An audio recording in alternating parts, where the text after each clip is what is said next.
Good morning, students. Today we learn about the theorem rectangle known as midpoint theorem for triangles.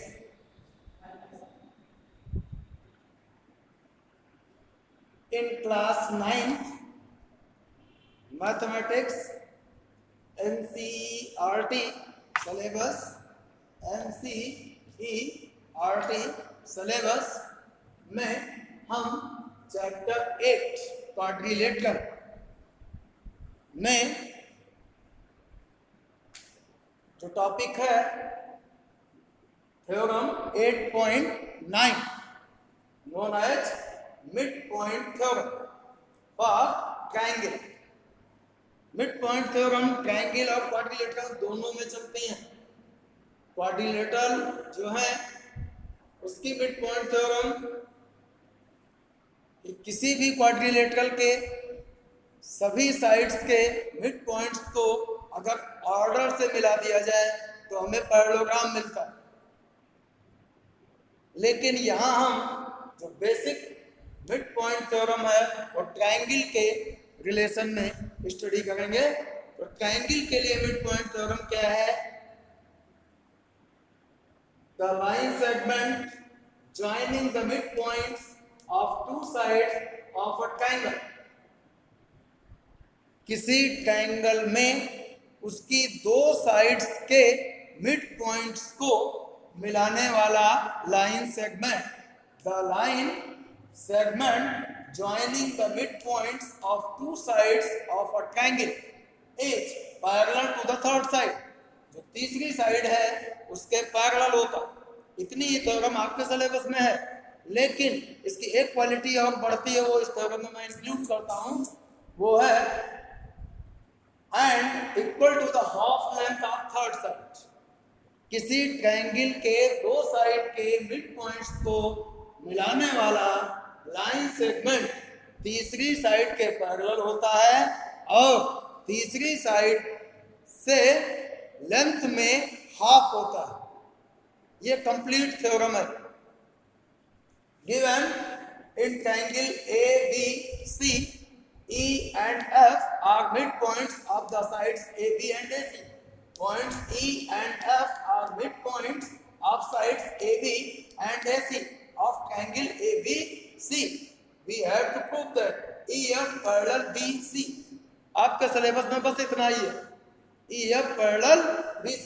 आपका syllabus बस यहाँ तक है। लेकिन यही प्रॉपर्टी आगे बढ़ जाती है तो कहता है EF is equal to half BC। आपका जो सिलेबस है वो बस इतना है ये, लेकिन क्योंकि यही प्रॉपर्टी इसको भी होल्ड करती है तो इसी थ्योरम के साथ इसे भी हम इंक्लूड कर देंगे। तो चलिए देखते हैं इसे हम कैसे प्रूफ करते हैं। ये पॉइंट्स E और F मिड पॉइंट्स हैं और हमें EF को इसके पैरेलल दिखाना है। तो हमें पैरेलल दिखाने के लिए, क्योंकि इसे इसके पैरेलल दिखाना है, तो कहीं हम एक क्वाड्रिलेटरल को इमेजिन करें जो कि पैरेललोग्राम हो। तो अब इसमें क्वाड्रिलेटरल कोई मिल नहीं रहा है तो हमें कंस्ट्रक्शन करना पड़ेगा, और कंस्ट्रक्शन जो होगा वो कोई ना कोई पैरेललोग्राम डेवलप कर देगा। कंस्ट्रक्शन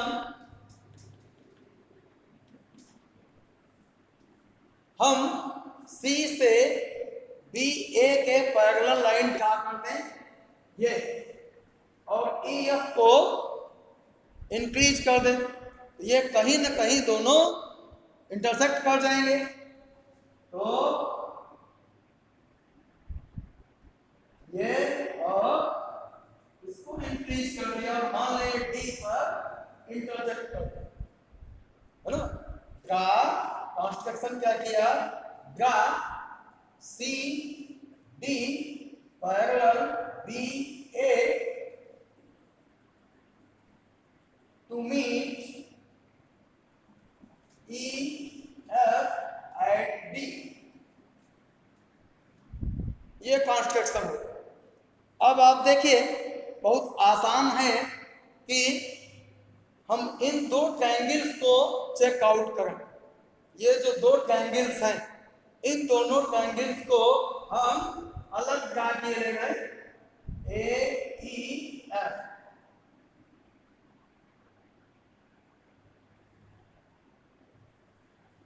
ए ई एफ इन दोनों ट्रायंगल्स को अलग ड्रा कर दें।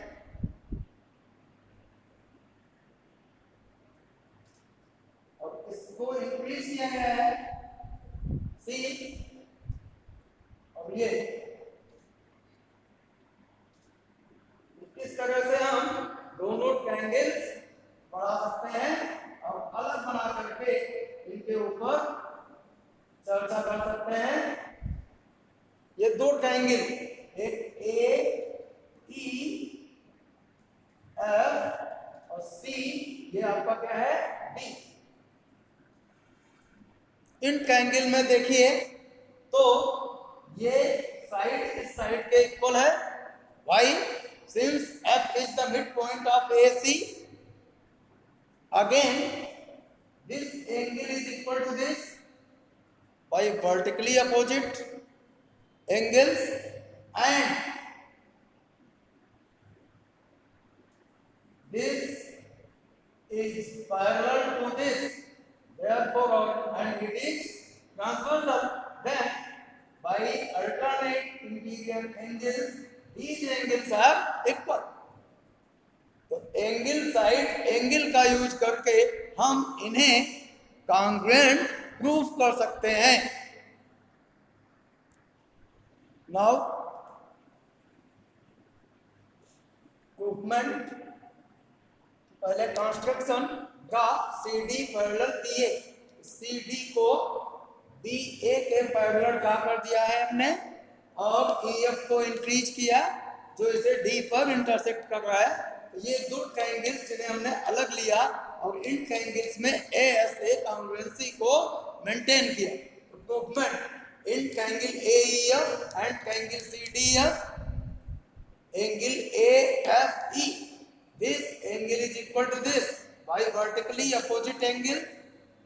Next A F is equal to C F since F is midpoint of AC and EAF, this angle is equal to this. Why? Alternate interior angles. Since CD and BA is parallel and AC is transversal, therefore this and this angle is alternate interior angles। ये दो triangles में हमें congruency मिलती है। तो by ASA congruency triangle AEF congruent triangle CDF। तो by CPCT EF is equal to DF, this side is equal to this side, means EF is equal to DF। Equation 1 means ये और ये equal है तो F mid point हो जाएगा, EF जो है ED की हाफ हो जाएगी या ED EF की ट्वाइस हो जाएगी। ये इक्वेशन 1 कहेगा। Also this is equal to this. इसके अलावा क्या मिलेगा हमें result? A E is equal to C D, this side A E is equal to C D, but E is mid point of A B, so A E is equal to B. A E और B E equal है। देखिए A E and B E given है, ये equal है और यहां से ए ई C D के इक्वल आया है, इसका मतलब B E is equal to C D. This gives therefore B E is equal to C D. ये और also B E parallel C D, ये कंस्ट्रक्शन में आपने लिया है। C D parallel B A, C D parallel B A या C D parallel B E, same चीज है। तो क्या मिला? B E equal to C D, हमें मिला B E equal to C D. But DE parallel CD, ये चीज हमें मिली। और ये एक प्रॉपर्टी है पैरेललोग्राम की। First BCDE is a parallelogram, तो BCDE इज अ पैरेललोग्राम, ये पैरेललोग्राम हो गया। क्यों? अपोजिट साइड का एक पेयर इक्वल है और पैरेलल है, इसलिए ये क्या है? पैरेललोग्राम है। और पैरेललोग्राम की अपोजिट साइड्स इक्वल होती हैं, hence ED is equal to BC. This whole side is equal to this side, as well as it is parallel to this. ED parallel BC and ED equal BC. अब यहाँ using equation 1, इस equation को हम use कर लें, तो using equation 1 we get 2 times EF। ED की value क्या है? 2 टाइम्स EF, इसको यूज कर लें तो ED के को हम 2 टाइम्स EF से रिप्लेस कर दें। ED को 2 टाइम्स EF से रिप्लेस कर दें, तो 2 times EF parallel BC and 2 times EF is equal to BC. This gives 2 times EF or single EF, 2 times EF इसके पैरेलल है, या only EF is parallel to BC, लिखा EF parallel BC and EF is equal to half BC। 2 times था, इस 2 times को हमने उधर transpose किया, तो ये EF is equal to half BC। इस तरह से ये थ्योरम कंप्लीट हो जाती है। हमें जो दिखाना है कि ट्रायंगल के दो साइड के मिड पॉइंट्स को मिलाने वाला लाइन सेगमेंट तीसरे साइड के पैरेलल और उसके हाफ लेंथ में रहता है। ये एक इम्पोर्टेंट थ्योरम थी।